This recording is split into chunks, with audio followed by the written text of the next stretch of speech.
if you consider that the truth depends on military victory, you will be a non-believer on that day.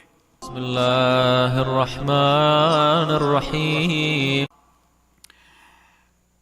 Other point I would like to make here is that, the speed at which the events, have happened in Syria, this has created a sense of hopelessness among some Shias, who were given high hopes about what will happen in the near future, especially this trend of predicting that this is what's going to happen now.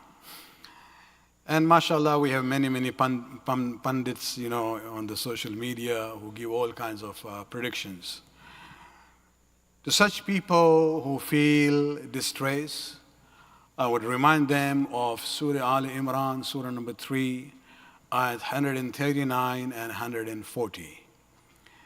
These passages of ayat came down regarding this second battle of the history of Islam, which is the Battle of Uhud.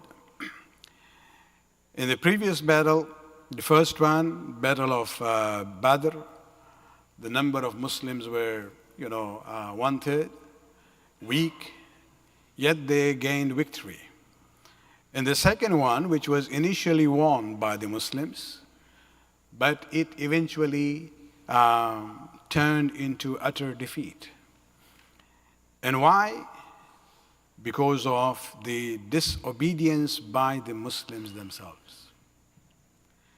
And this is where Allah subhanahu wa ta'ala makes a comment there, where He says, لا تهنوا ولا تحزنوا وأنتم الأعلون إن كنتم مؤمنين.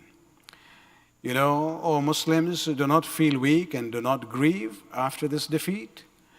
You shall have upper hand if you are believers. If you're truly believers, that's fine. And remember, this is happening during the days of the Prophet. He's there. And then Allah subhanahu wa ta'ala says, a wound has afflicted you in Uhud. A similar wound had afflicted the unbeliever people in Badr. And then Allah says, and this is kind of a general rule, وَتِلْكَ الْأَيَّامِ نُدَاوِلُهَا بَيْنَ النَّاسِ. Allah says, we bring these days of victory and defeat to people by turn, so that Allah may expose those who are believers. Sometimes one group is victorious, another time another group. He says this is so that Allah subhanahu wa ta'ala لِيَعْلَمُ اللَّهَ الَّذِينَ آمَنُوا, so that He can identify and expose those who are true believers. And this is where we have to realize, if you consider that the truth depends on military victory, you will be a non-believer on that day. And this is where we have to realize, don't be like those who go with the victorious groups all the time. Identify the truth and follow it. Whether the holder of the truth is victorious in battlefield or he is defeated or killed, doesn't matter.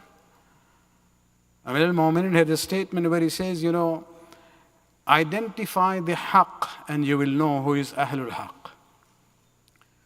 Don't try to find the haqq through the people. You actually have to identify the people based on the standard of haqq.